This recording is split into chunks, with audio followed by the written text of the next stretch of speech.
আজি মই আপোনালোকক লৈ যাম এটা বহুত ধুনীয়া জেগাত, বহুত মানে গাঁৱলীয়া পৰিৱেশ, ৰাস্তাবিলাকো আপোনাৰ পূৰা আগৰ মানে ভাইবটো পাব আপোনালোকে। মই যাই আছোঁ এতিয়া আপোনাৰ পাঠশালা হয়, হাইৱে দি আপোনাৰ যে আছে আপোনাৰ হাউদৰ ফিঠা, যোনটো BTAD এৰিয়া হয়, তাত মানে মোৰ জেঠীমাহঁতৰো ঘৰ। আৰু লাষ্টত গম পাব যে মই তাত কিয় যাই আছোঁ, আৰু হয়তো অলপ বেয়াও লাগিব মনটো। এয়া পাঠশালা পালোঁ, পাঠশালাত চাব পাৰে ৰাসৰ কাৰণে পেণ্ডেল দিয়া হৈছে। কৃষ্ণৰ মূৰ্তি এটা দেখিলোঁ, ভাল লাগিল মনটো। ৰাতিপুৱাই পুৱাই ঠাণ্ডা বতৰ, এয়া বাইক চলাই কিনে গম পালোঁ ঠাণ্ডা লাগিছে। জেকেটটো লৈ আহিবই লাগিছিল মই, কিন্তু অনা নহ'ল। আৰু হাইৱেটো বহুত ভাল বনাইছে, আৰু এইখিনি ব্ৰিজখন হৈছে না পাঠশালা, তাৰ কাৰণে মানে ভাল লাগে। আৰু ব্ৰিজখন চাওক, বহুত ভাল আৰু মানে। আৰু এতিয়া তলেদি যাব লাগিব মই, কাৰণ মই যাম পাঠশালা হয়, পাঠশালা চাইডে না, পাঠশালাৰ মানে ভিতৰৰ দি সোমাই কিনে এইফালে যাম মই, নিত্যানন্দ ফালে, মানে হাউদৰ পিঠা ফালে। তো এয়া আপোনাৰ আমাৰ নলবাৰীৰ পৰা আহিছোঁ মই, নলবাৰীৰ পৰা আহি পাঠশালাৰ অভাৰব্ৰিজখন, ফ্লাইঅভাৰখন ভাল লাগে। আৰু কামবিলাক হৈ আছে কিছুমান কাম। আৰু এবাৰ নলবাৰীত টাটা মটৰ্ছ, ইয়াৰো এইটো টাটা মটৰ্ছ, মানে পাঠশালাৰ এইটো টাটা মটৰ্ছ। নলবাৰীতটো আমাৰ হৰি মন্দিৰৰ পাৰ হৈ কিনে গণেশ মন্দিৰত আছে। তো এতিয়া ভিতৰত সোমাম, পুলিচ আছে, কিবা ক'ব নেকি, নকয়, ব্লগাৰ বুলি কৈ দিম আৰু চিধা মুখত।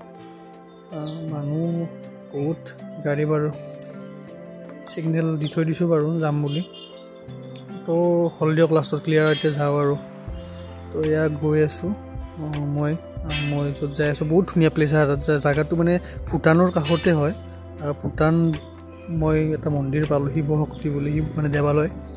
অলপ ভক্তি কৰি লওঁ ৰাতিপুৱাৰ পৰা, যাতে ৰাতিপুৱাৰ পৰা ৰাতিলৈকে যাতে দিনটো ভালে যায়। হে হৰি। তো অলপ কিবা ল'ব লাগিছিল, দোকান পালে ভাল। এয়া কিবা এখন পালোঁ, হাইৱে পইণ্ট বুলি। তো তাত মই কিবা লৈ লওঁ, চাওঁ কি পাওঁ, কিবা খোৱা বস্তু। আৰু মই য'ত যাই আছোঁ আপোনালোকে গম পাব, কিবা খোৱা বস্তু এনেকুৱা ল'লে খাব পাৰিম, আৰু খাব আৰু সিহঁতেও। তো এইখিনিত এইখন ভাল লাগিল দোকানখন, গ্ল'চাৰীত হয়, বস্তুবিলাক এভেইলেবল আৰু চবখিনি, যোনখিনি মানে লাগে গেলামাল দোকান এখনত। তো চাই আছোঁ ৰ'ব, কি লওঁ। দাদা বিস্কুট এপেকেট দি দিয়ক। কিমান হৈছে, 40 টকা ল'লে এই পেকেটত। তো এয়া ল'লোঁ এক পেকেট, মানে নামকিন টাইপ বিস্কুট। তো ভাল লাগে আৰু এনেকুৱা বিস্কুট খালে, আৰু মানে চাহটো ভালকৈ খায়, আৰু মানে চাহটো ভালকৈ যায়। আৰু এতিয়া যাব লাগিব যিহেতু, আগত কিবা ল'ম আৰু। হেল্ল' ফ্ৰেণ্ডছ, তো অলপ জিলাপি লৈ লওঁ। লৈয়ে চাব পাৰে, বহুত গৰম জিলাপি বনাই আছে এখেতে ইয়াতে। দাদা এই জিলাপি পোৱা কিমান দিয়কচোন, এক পোৱা লৈ আছে। তো জিলাপি ল'ম, এই গৰম এখন খাই চাবা দিব নেকি? গৰম জিলাপি এতিয়া বনাইছে নেকি?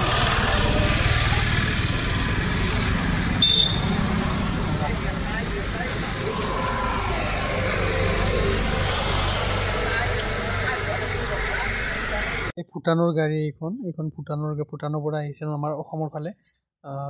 মই যদি চিধা গুচি যাওঁ তেনেহ'লে ভূটান পাই যাম, ভূটানৰ মানে ভূটান কাউণ্ট্ৰি পাই যাম। বাট মই নাযাওঁ, সিফালে কাম নাই আজি মোৰ। মই যাম আপোনাৰ ইফালে আপোনাৰ এইটো আপোনাৰ হাউদৰ পিঠা ৰাস্তা ওলাব পাৰি। তো মই গৈ আছোঁ, ৰাস্তাটো চাওক, পৰিৱেশটো কি ধুনীয়া। এখন দলং পালোঁ, ইয়াতেও বহুত ই ৰিক্সা চলে, মানে টুকটুকি বুলিও কয় বহুতে, টমটম বুলিও কয়। ভাল লাগিলে আৰু মানে বতৰটো ধুনীয়া আৰু মজা। এনেকুৱা বতৰত এনেকুৱাকৈ ট্ৰেভেল কৰিলে বহুত ভাল লাগে। মই আজি হেলমেটৰ যোনটো মাউণ্ট কৰা আছে, সেইটো মই আজি আনিব পাহৰি গ'লোঁ। তো হঠাৎ আহিলোঁ মানে, তো ভাল লাগিল। আৰু চশমাযোৰ চাগে পিন্ধিবই লাগিছিল, বহুত দূৰ না, যাম যিহেতু চকুত কিবা কিবি পৰে। এইখন চাগে বহুত পুৰণি দলং, ব্ৰিটিছৰ যুগৰে মানে, কাৰণ ষ্টাইলটো অলপ শৰাইঘাটৰ যেন মানে লাগিছে অলপ ষ্টাইলটো। বাকী আৰু ভাল লাগিছে কিবা এটা। বহুতে ভাবে মই লিখিত কিয় মাৰোঁ, মানে একচুৱেলি মই সৰুৰ পৰা হোষ্টেলত থাকিলোঁ যে, নৱোদয় JNB হোষ্টেল হয়, তাত মানে মই এনেকুৱাকৈ নাভাবিলোঁৱে নিজকে যে মানে ভাষাটো, মানে তাত যাই কিনে মই বহুত বেলেগ জাতি, বহুত বেলেগ ৰিলিজন, ভাষা, সকলোৰ লগত মিলি কিনে মোৰ মানে কথিত লিখিত চব মিক্স হৈ গ'ল। মানে ইংলিছো আহি যায়, হিন্দীও আহি যায়। তো এয়া চাব পাৰে, বেতৰ মানে বাঁহৰ কিবা কিবি বনাই কিনে দোকান এখন দিছে। বিক্ৰী কৰি আছে। টাইম হৈছে এতিয়া চাব পাৰে 10:54। তো গৈ আছোঁ আৰু এখন বিয়া দেখিছোঁ, খায়ে যাওঁ নেকি। তাৰপিছত মই এটা বস্তু বহুত বেছি বেয়া পাওঁ, সেইটো হ'ল এই মেইন ৰাস্তাত যে এনেকৈ ছাগলীবিলাক শুই থাকে, মানে বহুত দিগদাৰ আৰু মানে এনেকৈ চেপি দিয়া যায় কেতিয়াবা বহুত ছাগলীৰ। আৰু বাই বাই, সিহঁতে মোক বাই বাই দিলে। তো বোলো এতিয়া কি ধুনীয়া আজি মেঘখিনি চাওকচোন পিছফালৰ মোৰ, কি ধুনীয়া লাগিছে ন একদম। চব বস্তুৱে এনেকুৱা মানে ভাল লাগে, নেচাৰটো সদায় মানে ভাল আৰু প্ৰিয় মোৰ। গছ গছনি বা এনেকুৱা আপোনাৰ ধৰি লওক এনেকুৱা ৱেডাৰত বাইক চলাই আহিছোঁ আজি, কি ধুনীয়া একদম। একো টেনশ্যন নাই, একো দুখ নাই মনত। চিন্তা আছে, অলপ কষ্টও হয়, কিবা কিবি সপোন থাকে চবৰে, হ'লেও মানে লাইফটো অলপ জীয়াব লাগে।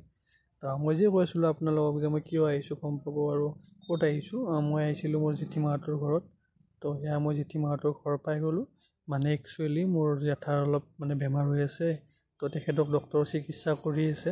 মই আহিব পৰা নাছিলোঁ, অফিচ থাকে যে মোৰ সদায়, সেইকাৰণে আজি অলপমান মানে কৈ আহিছোঁ আৰু ছাৰক যে আজি মই মানে খবৰ লৈ আহিম আৰু বেমাৰীৰ। তো তেখেতক এতিয়া আনিছে হস্পিটেলৰ পৰা। প্ৰথমতে তেখেতক মই এটা সেৱা কৰি লওঁ। আহি দেখোন লগ পাই গ'লোঁ, মানে বাটতে তেখেতক মানে চোতালতে ধুনীয়াকৈ বহি আছে, ৰেষ্ট লৈ আছে।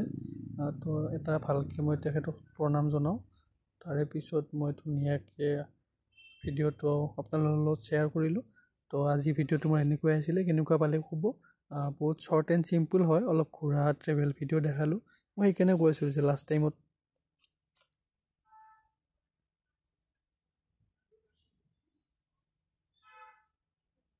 তো আজিৰ কাৰণে মই এইটো ভিডিঅ' এনেকৈ ৰাখিলোঁ।